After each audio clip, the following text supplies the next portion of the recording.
Hai semua, kembali lagi di channel Rumah Tua. Kali ini kita akan membahas tentang misteri jenglot, makhluk pemakan darah untuk pesugihan hingga pelet. Sebelum menonton videonya, jangan lupa like dan subscribe channel Rumah Tua, serta aktifkan tanda loncengnya.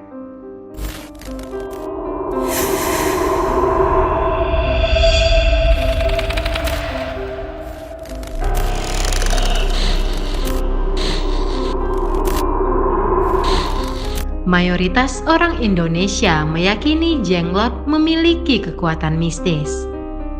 Itulah sebabnya figur hominoid berkenaan dengan manusia ini sering dimanfaatkan untuk pesugihan, pelet, menarik pusaka, hingga santet. Meski demikian, kesaktian makhluk ini belum bisa dibuktikan kebenarannya, alias masih sebatas desas-desus semata. Jenglot adalah figur hominoid mirip manusia berukuran kecil, sekitar 10-17 cm saja. Penampakannya berkulit gelap dengan tekstur kasar seperti mumi. Wajahnya menyeramkan seperti tengkorak dengan taring mencuat. Makhluk ini memiliki rambut dan kuku panjang. Jenglot biasa ditemukan di beberapa wilayah Indonesia seperti Jawa, Kalimantan, hingga Bali. Makhluk ini dipercaya memiliki kekuatan jika diberi makanan berupa darah manusia. Namun, jika tidak dirawat dengan baik, maka dapat mengundang bencana. Di Indonesia sendiri, jenglot telah menjadi sosok misterius yang populer. Yang jelas, banyak orang Indonesia percaya bahwa jenglot memang memiliki kekuatan mistis. Jenglot pernah muncul secara misterius di Indonesia, khususnya di Pulau Jawa pada tahun 1997. Makhluk itu diduga dapat ditemukan di berbagai tempat, misalnya di bawah tanah, di batang pohon, atau bahkan di atap rumah. Jenglot berpenampilan mirip manusia dengan ukuran mungil dan badannya dilengkapi dengan taring tajam, kuku panjang, serta rambut panjang. Makhluk ini kadang-kadang dianggap sebagai jenis vampir karena makanannya adalah darah. Pemilik jenglot harus memberinya setetes darah setiap hari. Jika pemiliknya tidak menyediakan, maka dikatakan bahwa orang-orang di sekitarnya akan terkena musibah. Darah tidak seharusnya dimasukkan langsung ke jenglot, tetapi diletakkan di dekatnya saja.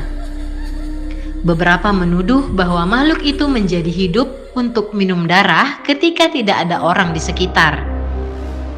Sementara yang lain mengklaim bahwa jenglot dapat memperoleh nutrisi dari darah tanpa harus bersentuhan dengannya.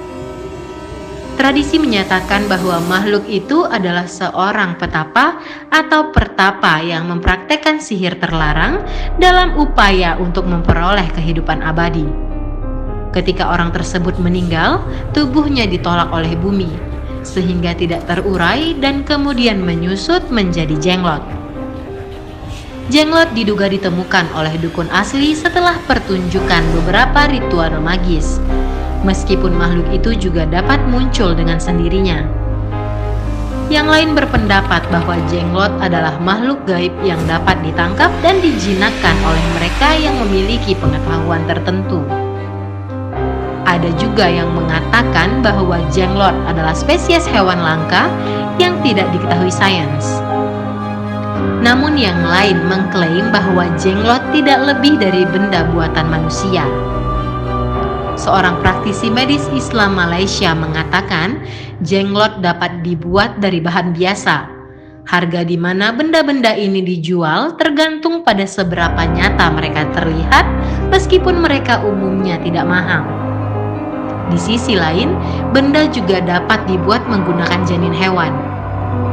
Jenglot yang terbuat dari bahan ini diyakini lebih berkhasiat dan karena itu harganya akan jauh lebih mahal di pasaran. Sebaliknya, melalui ilmu hitamlah makhluk-makhluk ini mendapatkan kekuatan gaib mereka. Dipercaya secara populer bahwa jenglot kemudian dapat melayani tuannya dalam berbagai cara.